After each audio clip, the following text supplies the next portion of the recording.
हम बहुत भाग्यशाली हैं कि परमात्मा ने हमें ऐसे परिवार में भेजा जिन्होंने संसार में अनेक कमाई की, तब की, साधना की। पता नहीं ऐसा कौन सा हमारा कर्म था। कहते हैं कि परिवार में अगर एक संत बन जाए तो 7 पीढ़ियां कर जाती हैं, लेकिन हमारी तो नाम के दाद के सब संत ही संत हैं। आज मुझे ऐसे लगा कि जैसे मैं अपने नाम के आई हूँ, बहुत प्रसन्नता हुई दरबार में आकर। आप सभी गुरु की महिमा सुन रहे हैं और गा भी रहे हैं। गुरु का कवच जब शिष्य के ऊपर होता है तो शिष्य सुरक्षित होता है। गुरु की महिमा अथाह है, अनंत है। ऐसा कोई शब्द ही नहीं जहां पर हम गुरु की रचना को पूरा कर दें, ग्रंथ पूरा हो जाए। एक सतगुरु ही है, एक गुरु ही है जो शिष्य का मार्ग तय करता है ईश्वर तक पहुंचाने का। सतगुरु बड़े उदारता होते हैं। जैसे माता चाहती है मेरा पुत्र राजा बन जाए, पिता चाहता है मेरा पुत्र ऐश्वर्यवान हो जाए, ज्ञानवान हो जाए, और गुरु क्या चाहता है कि मेरा शिष्य ईश्वर रूप हो जाए। क्योंकि गुरु की साधना से ही जीव अपने अहंकार से, अभिमान से, भय से दूर हो सकता है। और जब शिष्य का, साधक का या सांसारिक जीव का जब अहंकार और मैं समाप्त होता है, तभी उसे आनंद की प्राप्ति होती है। क्योंकि साधना एक प्रक्रिया है। साधना के द्वारा ही जीव गुरु के साथ जुड़ता है। और जब शिष्य गुरु के प्रकाश को, अपने सतगुरु को अपने अंदर भर लेता है, तो मन की कालिक धुल जाती है, मन शुद्ध और पावन हो जाता है, और शिष्य का गुरु के प्रति, गुरु के चरणों में श्रद्धा उत्पन्न हो जाती है। अगर शिष्य गुरु को अपनी बुद्धि में भर लेता है तो बुद्धि के समस्त विकार समाप्त हो जाते हैं। बुद्धि भी पवित्र और पावन हो जाती है।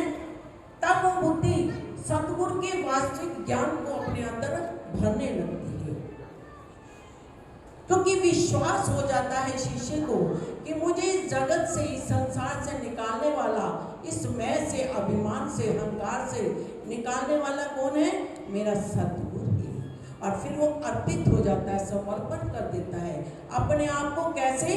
जैसे एक पत्थर किसी काम का नहीं होता। जब वो कुशल कारीगर के हाथ में आ जाता है तो पत्थर तो मौन रहता है, लेकिन वो कारीगर उसे कहां से काटता है, कहां से छाटता है, वो कुछ नहीं बोलता।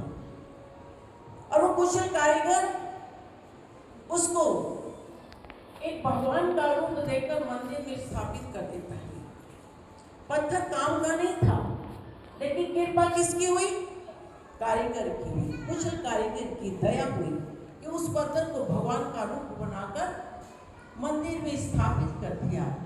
उसी प्रकार अगर हम भी या शिष्य या साधक या संसारिक जीव जब अपने सतगुरु के चरणों में अर्पित हो जाता है, समर्पण हो जाता है, मौन हो जाता है, तो गुरु उस शिष्य का नव निर्माण कर देते हैं।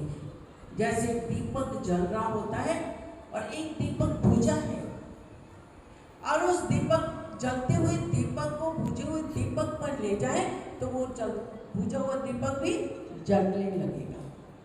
तो दोनों दीपक कैसे लगेंगे?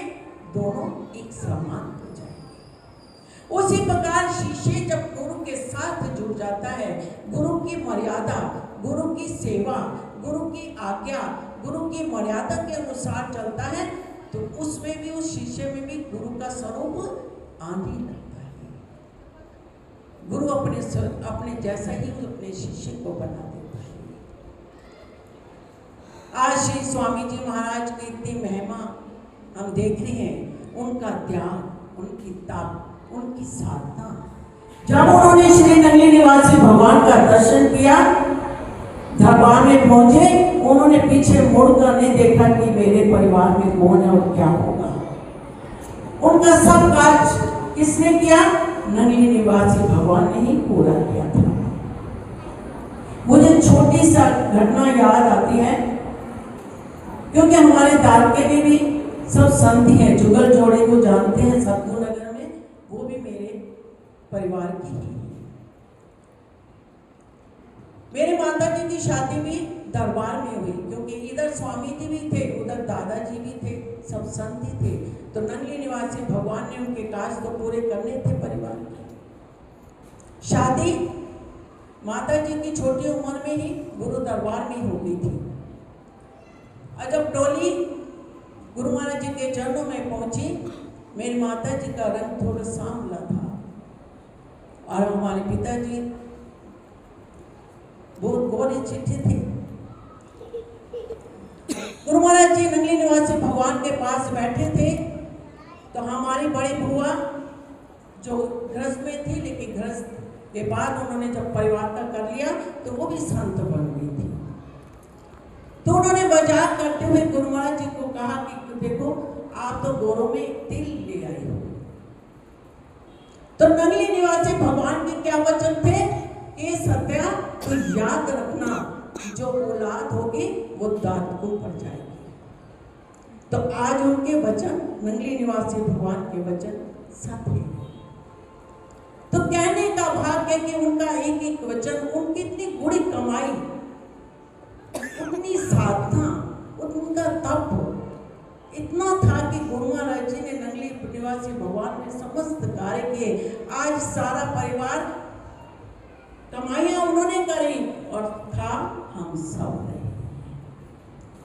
हमारी झोली अपने आप ही भरती चली जाएगी। आज गुरु महाराज जी ने जो उन्होंने बनाया, उनके बच्चों ने, संत महापुरुषों ने इतना बड़ा ये फैला दिया। उनकी महिमा को देखकर बहुत खुशी होती है, प्रसन्नता होती है कि शिष्य वही है जो गुरु के बनाए हुए वस्तु को, दरबार को चार चांद तक लगाते। आज हम इस दरबार के चार चांद को देखकर बहुत मन खुश, रोक खेल रहे हैं, देख कर कि कितना सुंदर, कितनी सुंदरता सब कुछ है। अपने गुरु की महिमा को बढ़ाते ही बढ़ाते चले जाए।